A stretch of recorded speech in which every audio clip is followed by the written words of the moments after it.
আসসালামু আলাইকুম। বিশ্ব সংবাদে আপনাদের স্বাগত। প্রথমে ইসরায়েল ফিলিস্তিন চলছে ভয়াবহ যুদ্ধ। যুদ্ধ আতঙ্ক ছড়িয়েছে মধ্যপ্রাচ্য জুড়ে। ফিলিস্তিনিদের ঘুম ভাঙে মৃত্যুর আশঙ্কা নিয়ে পশ্চিমা মদতপুষ্ট ইসরায়েলি হায়নারা গাজা শহরকে কবরস্থানে পরিণত করেছে। ফিলিস্তিনে মানবতার বিপর্যয় ও গণহত্যা, আধুনিক সভ্যতার দীর্ঘস্থায়ী সংকট। জানিয়ে দেব যুদ্ধের বর্তমান পরিস্থিতি নিয়ে সর্বশেষ আপডেট সংবাদ। শুরুতেই শিরোনাম। দখলদার ইসরায়েলি বাহিনীর গণহত্যায় প্রতিদিনই লাশের স্তূপ বাড়ছে। তবে এমত অবস্থায় হাত গুটিয়ে বসে নেই ফিলিস্তিনের স্বাধীনতাকামী সশস্ত্র সংগঠন হামাস। ইসরায়েলি গণহত্যার প্রতিশোধ নিচ্ছে ফিলিস্তিনের এই স্বাধীনতাকামী সংগঠনটি। আলহামদুলিল্লাহ, গত 48 ঘন্টায় ব্যাপক তাণ্ডবে নাস্তানাবুদ করেছে ইহুদি সেনাদের। এদিকে যুদ্ধবিরতি না হওয়ার বিষয়ে বাইডেনকে দায়ী করল হামাস। জানিয়ে দেব শরণার্থী শিবিরে ইসরায়েলি ট্যাঙ্ক, রাফা সহ গাজার বিভিন্ন অংশে হামলা, শেষ আশ্রয় হারাচ্ছে 3 লাখ ফিলিস্তিনি। আরো জানাবো গাজায় গণহত্যা, এবার ইসরায়েলের বিপক্ষে আন্তর্জাতিক আদালতে মিশর। এদিকে নেতানিয়াহুর পদত্যাগ দাবিতে ব্যাপক বিক্ষোভ, উত্তাল ইসরায়েল পুলিশের সাথে সংঘর্ষ, তেল আবিবের আইলন মহাসড়ক অবরোধ। এবং সর্বশেষ জানাবো ইতিহাসের জঘন্যতম বর্বরতা চালাচ্ছে ইসরায়েল। ভিউয়ার্স, এতক্ষণ শুনছিলেন আন্তর্জাতিক গণমাধ্যমে প্রকাশিত সর্বশেষ আপডেট সংবাদগুলোর শিরোনাম। এবারে বিস্তারিত। আজকের সংবাদ সম্পর্কে আপনার মূল্যবান মতামত লিখে জানান। জানিয়ে দিন কোন স্থান থেকে এই সংবাদ শুনছেন অথবা দেখছেন। 7ই অক্টোবর থেকে শুরু হওয়া ইসরায়েল ফিলিস্তিন যুদ্ধে জায়নবাদী দখলদারের হাতে এখন পর্যন্ত প্রায় 35,000 নিরস্ত্র ফিলিস্তিনি শহীদ হয়েছেন, যার মধ্যে অর্ধেকেরও বেশি নারী ও শিশু। কিন্তু হামাস নির্মূলের বাহানায় গাজায় মানুষদের ওপরে ইসরায়েলি গণহত্যা থেমে নেই। নতুন করে শুরু হওয়ার রাফা গণহত্যায় প্রতিদিনই লাশের স্তূপ বাড়ছে। ইসরায়েলি দখলদার বাহিনীর বিরুদ্ধে অভিযোগ উঠেছে নিষিদ্ধ ফসফরাস অস্ত্র ব্যবহারের। তবে এমত অবস্থায় হাত গুটিয়ে বসে নেই ফিলিস্তিনের স্বাধীনতাকামী সশস্ত্র সংগঠন হামাসও। ইসরায়েলি গণহত্যার প্রতিশোধে ফিলিস্তিনের এই স্বাধীনতাকামী সংগঠনটি গত 48 ঘন্টায় ব্যাপক তাণ্ডব চালিয়েছে। হামাসের সামরিক শাখা আল কাসাম ব্রিগেড তাদের অফিসিয়াল টেলিগ্রাম চ্যানেলে হামলার বিবরণ দিয়ে বিবৃতি প্রকাশ করে। সকালে প্রকাশিত ভিন্ন 3টি টেলিগ্রাম বার্তায় আল কাসাম ব্রিগেড জানায়, ব্রিগেডের যোদ্ধারা রাফা শহরের পূর্ব দিকে সানসাইন ব্যারাকের পূর্বে স্থাপন করা মাইনফিল্ড বিস্ফোরণে জায়নবাদী সেনাদের ওপরে অতর্কিত হামলা চালায়। এতে বেশ কিছু জায়নবাদী সেনা নিহত ও আহত হয়। এর আগে একই এলাকায় 105 মিলিমিটার ইয়াসিন সেলের আঘাতে একটি ইসরায়েলি সেনাবহনকারী গাড়ি উড়িয়ে দেয় কাসাম যোদ্ধারা। এছাড়াও কাসাম ব্রিগেডের জন্য অন্য একটি ইউনিট রাফায় পশ্চিম অঞ্চলে ইয়াসিন সেল দিয়ে 2টি ইসরায়েলি ট্যাঙ্ক ধ্বংস করে। শনিবারে প্রকাশিত আরও একটি টেলিগ্রাম বার্তায় আল কাসাম ব্রিগেড জানায়, তাদের যোদ্ধারা রাফা শহরের সাদ চাইল এলাকায় জায়নবাদী সামরিক ইঞ্জিনিয়ারদের একটি দল সুড়ঙ্গ খুঁড়তে গিয়ে বিস্ফোরণের শিকার হয়। এতে বেশ কিছু জায়নবাদী সেনা নিহত হয়। কাসাম যোদ্ধারা সেই ইসরায়েল ইউনিটের বেশ কিছু সরঞ্জামও জব্দ করেছে। এছাড়াও আল কাসাম ব্রিগেড একটি ভিডিও প্রকাশ করে। সেই ভিডিওতে দেখা যায় এক জায়নবাদী সেনাকে লক্ষ্য করে কাসাম স্নাইপার গুলি ছুড়লে সেই সেনার গায়ে আগুন ধরে যায়। শনিবার ভোরে একটি টেলিগ্রাম বার্তায় হামাসের সামরিক শাখা জানায়, রাফা শহরের পশ্চিমে ইহুদি সেনা সমাবেশকে লক্ষ্য করে 114 মিলিমিটার রাজুম ক্ষেপণাস্ত্র দিয়ে হামলা চালায় ফিলিস্তিন যোদ্ধারা। এতে বেশ কিছু ইসরায়েলি সেনা সদস্য হতাহতের ব্যাপারে নিশ্চিত করে হামাস। সকালে একটি টেলিগ্রাম বার্তায় বীর আল সাবি অঞ্চলে রকেট ব্যারেজ হামলা চালানোর ভিডিও প্রকাশ করে হামাসের সামরিক শাখা। এছাড়াও শনিবার আরও একটি টেলিগ্রাম বার্তায় আল কাসাম ব্রিগেড উল্লেখ করে গাজায় 217 দিন ধরে চলমান দখলদার ইসরায়েলি বাহিনীর আগ্রাসনে ফিলিস্তিন প্রতিরোধকারীদের পাল্টা হামলায় 619 জন জায়নবাদী সেনা নিহত হয়েছে। ইসরায়েল দখলদার বাহিনীর স্বীকারোক্তি অনুযায়ী আহত ইহুদিবাদী ইসরায়েল সেনার সংখ্যা 3378 জন। তবে ইসরায়েলি হাসপাতাল সূত্র মতে প্রকৃত আহত সেনার সংখ্যা 7065। এছাড়াও আহত ইসরায়েলি জায়নবাদী সেনারা নানাবিধ মানসিক রোগে আক্রান্ত হচ্ছে প্রতিনিয়ত। যুদ্ধবিরতি না হওয়ার বিষয়ে বাইডেনকে দায়ী করল হামাস। হামাস তাদের হাতে থাকা জিম্মিদের মুক্তি দিলে আগামীকালই যুদ্ধবিরতি কার্যকর করা সম্ভব। মার্কিন প্রেসিডেন্ট জো বাইডেনের করা এই মন্তব্যের সমালোচনা করে ফিলিস্তিনের স্বাধীনতাকামী সংগঠন হামাস বলেছে, এই মন্তব্য যুদ্ধবিরতির আলোচনার অগ্রগতি পিছিয়ে দিয়েছে। রোববার এক বিবৃতিতে হামাস এসব কথা বলেছে, খবর এএফপির। এতে বলেছে, আমরা মার্কিন প্রেসিডেন্টের এই অবস্থানের নিন্দা জানাই। আমরা তার এই মন্তব্যকে যুদ্ধবিরতির সাম্প্রতিক কয়েক ধাপের আলোচনার অগ্রগতির জন্য একটি ধাক্কা বলেই মনে করি। যুক্তরাষ্ট্রের প্রেসিডেন্ট জো বাইডেন বলেছেন, কালই যুদ্ধবিরতি বাস্তবায়ন করা সম্ভব, তবে এর লক্ষ্যে তিনি শর্তের বোঝা চাপিয়েছেন ফিলিস্তিন স্বাধীনতাকামী গোষ্ঠী হামাসের ওপরেই। গত শনিবার যুক্তরাষ্ট্রের ওয়াশিংটন অঙ্গরাজ্যের সিয়াটলে এক তহবিল সংগ্রহ অনুষ্ঠানে তিনি বলেন, আমি যেমনটা বলেছি এটি এখন হামাসের ওপরে নির্ভর করছে। তারা যদি এটা যুদ্ধবিরতি বাস্তবায়ন করতে চায়, তারা এটা জিম্মিদের মুক্তি দিয়ে আগামীকালই শেষ করতে পারে। এমনটা করলে আগামীকালই যুদ্ধবিরতি শুরু হয়ে যেতে পারে। এর আগে বাইডেন নিশ্চিত করেছেন তার দেশ রাফা অভিযানের জন্য ইসরায়েলকে কোনো অস্ত্র দেবে না।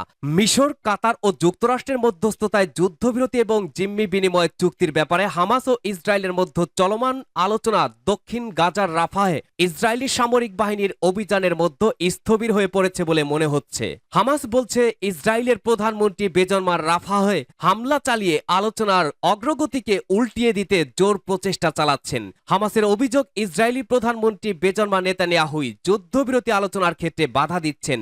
নেতানিয়াহু গাজার দক্ষিণ অঞ্চলীয় শহর রাফায়ে হামলা চালানোর বিষয়টি আড়াল করতে আলোচনাকে ঢাল হিসেবে ব্যবহার করছেন। শরণার্থী শিবিরে ইসরায়েলি ট্যাঙ্ক, রাফা সহ গাজার বিভিন্ন অংশে হামলা, শেষ আশ্রয় হারাচ্ছে ৩ লক্ষ ফিলিস্তিনি। রাফা সহ গাজার বিভিন্ন অংশে হামলা চালিয়েছে দখলদার ইসরায়েল। শনিবার চালানো এই হামলায় কমপক্ষে ২১ জন নিহত হয়েছেন।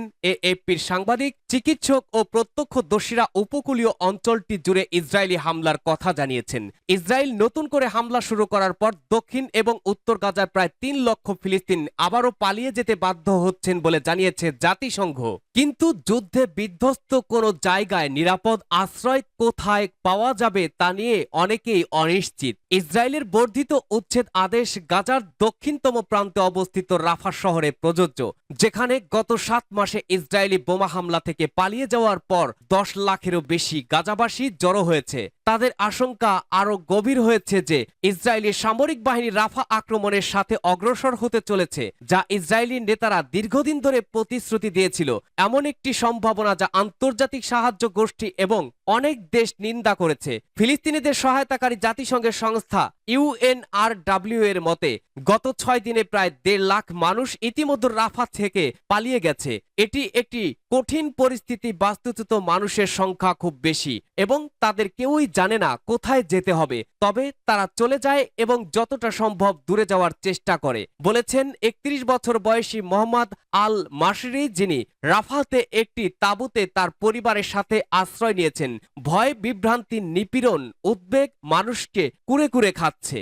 গাজায় গণহত্যা এবার ইসরায়েলের বিপক্ষে আন্তর্জাতিক আদালতে মিশর।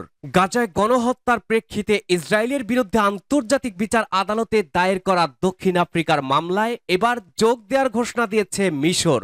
রবিবার মিশরের পররাষ্ট্র মন্ত্রণালয় এক বিবৃতিতে বলেছে, ফিলিস্তিনি বেসামরিক নাগরিকদের বিরুদ্ধে ইসরায়েল গণহত্যামূলক আগ্রাসন বাড়িয়ে চলায় এই পদক্ষেপ নেওয়া হয়েছে। মিশরের এই পদক্ষেপ ইসরায়েলের জন্য কঠোর কূটনৈতিক বার্তা বলে মনে করছেন বিশ্লেষকরা। মিশরের এই ঘোষণার পর ইসরায়েলের পররাষ্ট্র মন্ত্রণালয়ের সাবেক পরিচালক অ্যালন লিয়েন এক প্রতিক্রিয়ায় আল জাজিরাকে বলেন, এই পদক্ষেপটি ইসরায়েলের জন্য একটি অবিশ্বাস্য কূটনৈতিক আঘাত।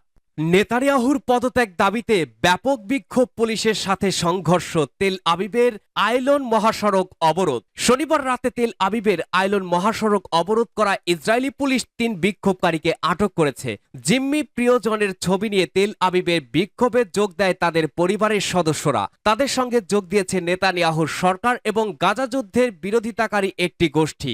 গাজায় বন্দী জিম্মিদের পরিবারের সদস্যরা কয়েক মাস ধরেই তেল আবিবে নিয়মিত বিক্ষোভ করেছে। শনিবার জিম্মিদের এক স্বজন ইতাই সবিরস্কি দাবি করেন, এরই মধ্যে তার চাচাতো ভাই জিম্মি অবস্থায় মারা গেছেন হামাসের প্রকাশ করা ভিডিও উল্লেখ করে এ দাবি করেন তিনি। বাকি জিম্মিদের জীবিত দেশে ফিরিয়ে আনার জন্য নেতানিয়াহু সরকারকে আরো কঠোর কিছু করার আহ্বান জানিয়েছে তারা। শনিবার রাতে বিক্ষোভকারীরা রাস্তা অবরোধ করলে তাদের ওপরে জলকামান নিক্ষেপ করে ইসরায়েলি পুলিশ। ছত্রভঙ্গ করতে তাদের ওপরে লাঠিও চালায়। গত 7ই অক্টোবর শুরু হওয়া গাজা যুদ্ধ এখন ধ্বংসাত্মক ইসরায়েলি আগ্রাসনে পরিণত হয়েছে। প্রায় 7 মাস ধরে চলা এই যুদ্ধে এখন পর্যন্ত 34,971 ফিলিস্তিন নিহত হয়েছে বলে দাবি করেছে গাজার স্বাস্থ্য মন্ত্রণালয়। খবরে বলা হয়, গাজা হামাসের হাতে বন্দী জিম্মিদের অবিলম্বে মুক্তি ও প্রধানমন্ত্রী বেঞ্জামিন নেতানিয়াহু নেতৃত্বাধীন সরকারের পদত্যাগের দাবিতে ইসরায়েল জুড়ে হাজার হাজার মানুষ বিক্ষোভ কর্মসূচি পালন করেছেন।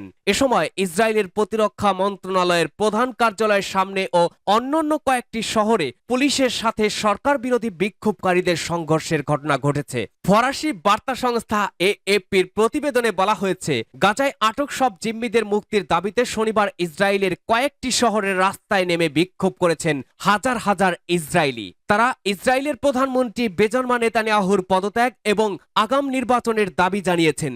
এদিকে গাজা জিম্মিদের পরিবার তেল আবিব, সিজারিয়া, রেহোবোত এবং হাইফা সহ অন্যান্য শহরে সরকার বিরোধী বিক্ষোভে অংশ নিয়েছে। রোববার সন্ধ্যায় ইসরায়েলের মেমোরিয়াল ডে পালনের প্রস্তুতি নেওয়ার সময় এই বিক্ষোভ করে তারা। এই সময় বিক্ষোভকারীদের হাতে ইসরায়েলি পতাকা এবং গাজায় আটক জিম্মিদের ছবি সম্বলিত ব্যানার দেখা যায়। বিক্ষোভকারীরা জিম্মিদের জীবিত ফেরত আনতে ইসরায়েলের সরকারের প্রতি আহ্বান জানান।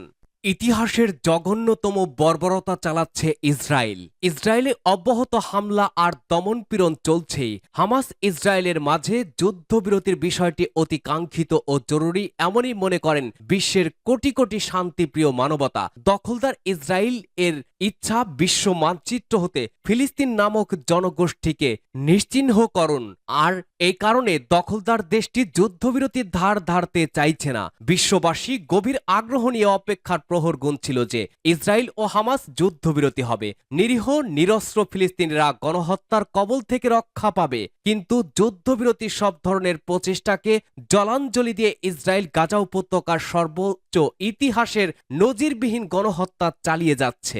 গাজা দৃশ্যত মৃত্যুপুরীতে পরিণত হয়েছে। পথে পথে ফিলিস্তিনিদের লাশ আর লাশ, সর্বত্র লাশের ছড়াছড়ি। মৃত্যু ফিলিস্তিনিদের লাশ কুকুরে খাদ্যে পরিণত হয়েছে। গাজার 70% বসতবাড়ি বর্বর ইসরায়েলি বিমান বাহিনীর বিমান হামলায় ধ্বংসস্তূপে পরিণত হয়েছে। প্রতিটি ধ্বংসস্তূপের নিচে ফিলিস্তিনিদের মৃতদেহ।